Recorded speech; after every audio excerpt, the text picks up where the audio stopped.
Alors, voici le chapitre périmètre et aire. Grand 1, périmètre et aire d'un triangle. On passe en rouge. Ensuite, définition. On passe en rouge de la même façon. Le périmètre est la longueur d'une figure. L'unité légale de mesure est le mètre. Il existe bien entendu d'autres unités. Il existe d'autres unités de longueur et voici un tableau de conversion. Donc vous avez l'unité légale qui va être le mètre et on va avoir des multiples de l'unité, on va avoir des sous-multiples de l'unité. Évidemment, il existe d'autres unités de longueur, les milles, les pouces, les pieds, etc. Nous nous occuperons, nous, dans le cadre du cours, que du mètre et des unités légales du mètre. Des multiples, pardon, du mètre.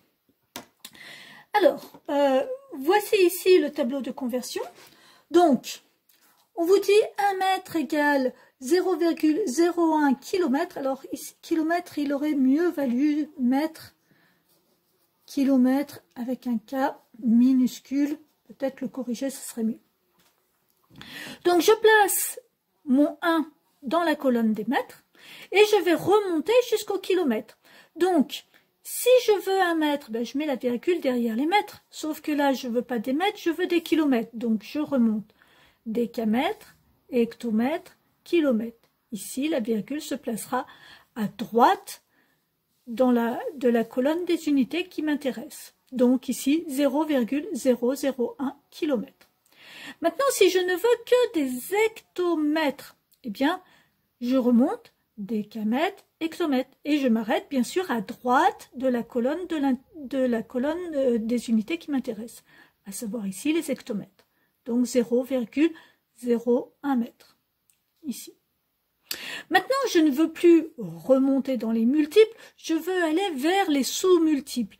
De la même façon, j'arrêterai ma virgule à droite de la colonne des unités qui m'intéressent. Si par exemple je veux aller au décimètre, je pars de 1 mètre et je descends jusqu'à 10 décimètres. Et je suis ici à 10 décimètres. Voilà pour les unités de longueur. Définition suivante. Nous allons maintenant parler des aires. Alors, ici, définition. L'aire mesure la surface, c'est-à-dire l'étendue d'une figure à l'intérieur de ses contours.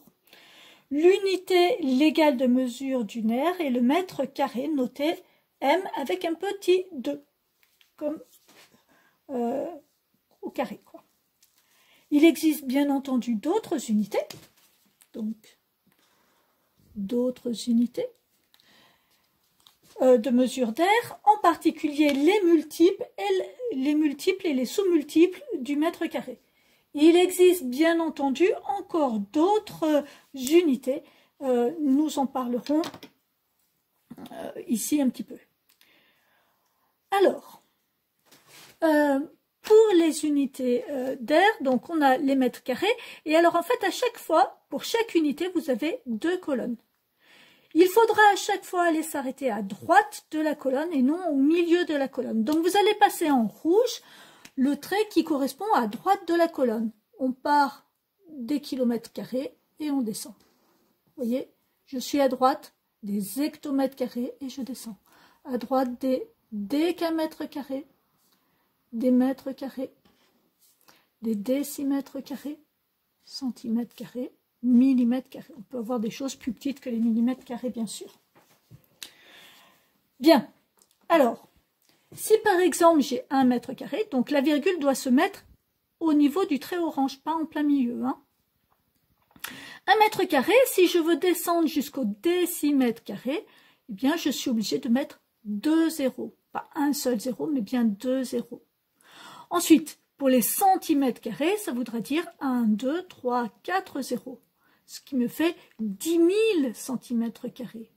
Pour les millimètres carrés, 1, 2, 3, 4, 5, 6 zéros. Donc 1 million de millimètres carrés. Maintenant, si je remonte, alors si je remonte, il me suffira d'arriver à la colonne orange de l'unité qui m'intéresse. Donc on n'est pas obligé de remplir les 2 colonnes ici. Par exemple, si je veux passer de 1 mètre carré au décamètre carré, 1 mètre carré c'est ici, il faut que je remplisse la deuxième colonne des mètres carrés, mais par contre pour les décamètres carrés, il me suffit de remplir que la première colonne, puisque je suis arrivé déjà au trait rouge qui correspond à mon unité. Donc 1 mètre carré, ça sera 0,01 décamètre carré. Je suis parti d'1 mètre carré, j'étais au niveau de la colonne rouge de mon unité, et je remonte jusqu'au niveau de la colonne rouge de mon unité, en remplissant bien sûr toutes les cases. Pour un hectomètre carré, il me faudra donc, je pars d'1 mètre carré toujours, 1, 2, 3 zéros, puis un quatrième pour mettre avant la virgule. 1, 2, 3 zéros après la virgule, 1 zéro avant la virgule pour pouvoir justement placer ma virgule. Pour les kilomètres carrés, 1, 2, 3, 4, 5 zéros après la virgule et un sixième zéro pour mettre avant la virgule. 1, 2, 3, 4, 5 zéros après la virgule et le sixième zéro après la virgule. Voilà. Ensuite, vous trouverez pour ce cours l'exemple qui correspond au périmètre d'un triangle et l'exemple, la propriété qui correspond au périmètre d'un triangle. Le périmètre d'un triangle est la longueur de son tour, c'est-à-dire périmètre du triangle côté 1 plus côté 2 plus côté 3. L'exemple qui correspond. Ensuite, la propriété qui correspond à l'aire du triangle. L'aire d'un triangle de hauteur h et de base relative b, il faudrait le rajouter, est donnée par la formule base fois hauteur divisé par 2. L'exemple qui correspond avec le tracé et le calcul. Donc là, vous aurez une vidéo pour le périmètre, l'exemple du périmètre du triangle, et une vidéo pour l'exemple de l'aire du triangle.